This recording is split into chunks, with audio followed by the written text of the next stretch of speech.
Hey, hi, hello, and welcome back to my channel, everybody. Today I'm giving you guys a quick race recap of the Ogden 12K that I just ran.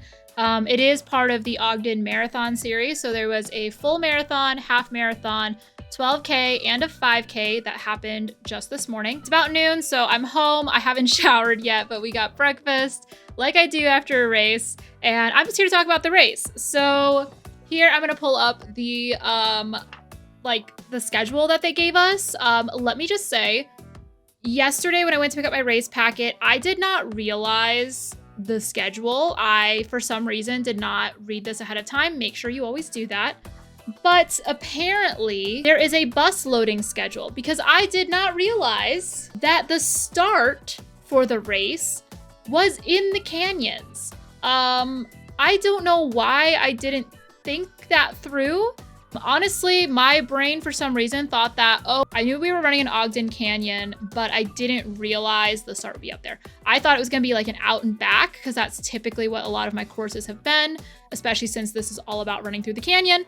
I thought it was gonna be like that. Didn't realize that. I don't know how that slipped my brain, but I did the 12K. So we started about here and then we ran all the way down into town and then to the finish, which was downtown Ogden, and it was near one of the parks where they do like a farmer's market a lot of the time throughout the summer. So next week actually starts the farmer's market. Marathon people start way up here, like deeper into the canyon, and half marathon people start in Eden, which is another city up there, but a good chunk of the way farther up from where we were. But yeah, I ran the 12K version. As you guys recall, I ran a 15K last month as part of the Run SLC series, and it was a really good race. You guys have probably seen that recap by the time you're watching this one. I really like this one because it was in the Ogden Canyon.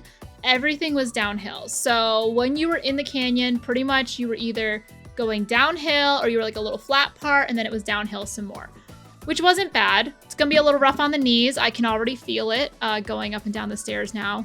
So that'll be a fun thing to deal with tomorrow. And then there was a portion once we left the canyon where we were running on the bike trail, and the bike trail was a little bit hilly, which was kind of nice, a good, nice break. But there were some sections that were a little bit steep, so kind of interesting. But let me show you guys really quick the medal that I got. This is what it looks like. It is a really pretty medal, and it kind of mimics the t-shirt and stuff that they gave us. And it is sponsored by the Goal Foundation. I believe they're the ones who run it. And obviously this is what the 12K medal looks like, and it says 12K on it, so I know what I ran. Obviously I'm just a finisher. I did not place. It was a bit rough. So as you recall from this paper that I was showing at the beginning of this video, I'm gonna kind of go through that right now and kind of talk to you guys about the schedule and what that looked like for this race. For the race, obviously there was a bus loading schedule, which I wasn't aware of until last night.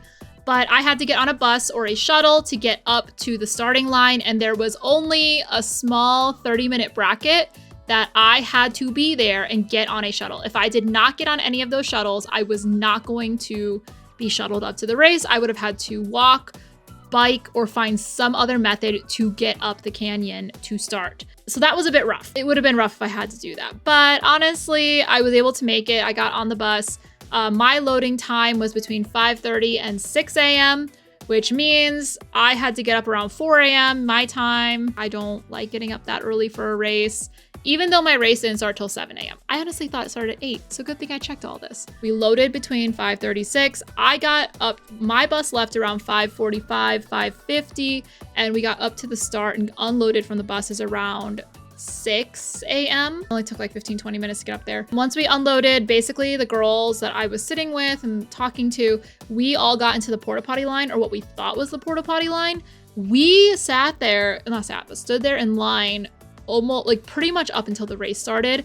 I got into the bathroom at like 6:56 a.m. and when the race started at 7. So like very close, cutting it close. I got out of the bathroom and I got out of the porta potty, and I didn't grab any snacks or anything because it was an aid station as well for the marathon because they were gonna, come down my way that I was at.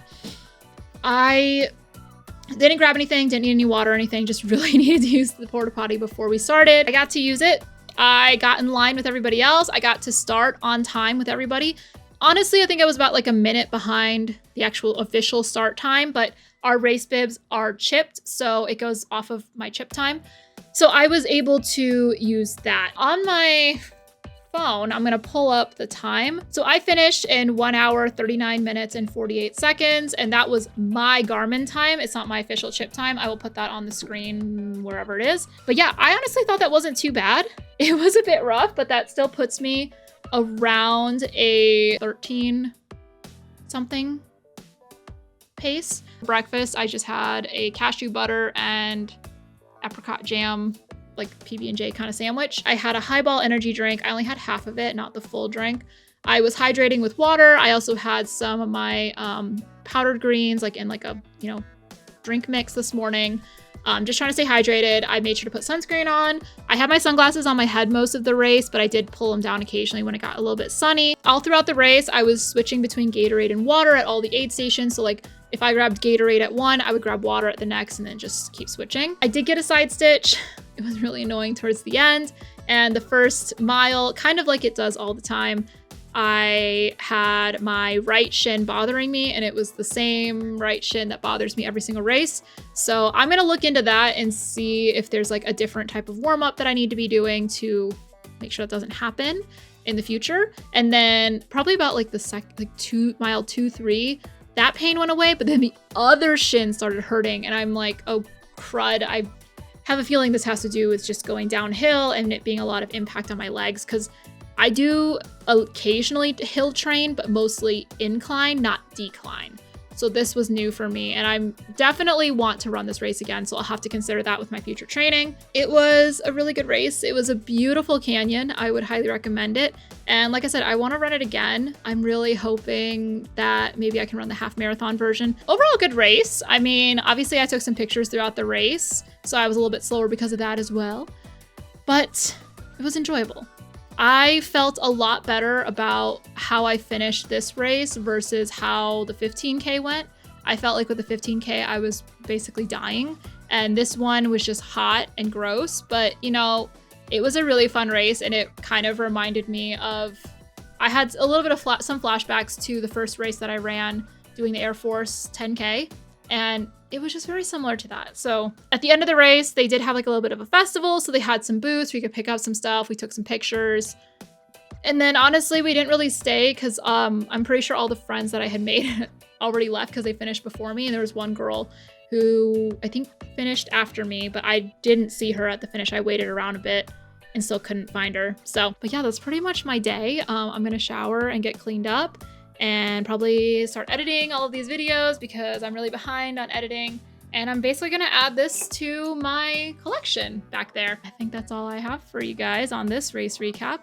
If you guys like the video, be sure to give it a thumbs up. Make sure to hit the subscribe button and that notification bell so that you guys are notified whenever I post new videos. The plan is to post a video at least once a week, but lately my schedule's been a little messed up because of work and training, but we'll see. If you guys want more running content, make sure to let me know down in the comments.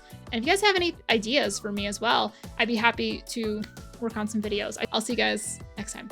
Okay, bye. Bye.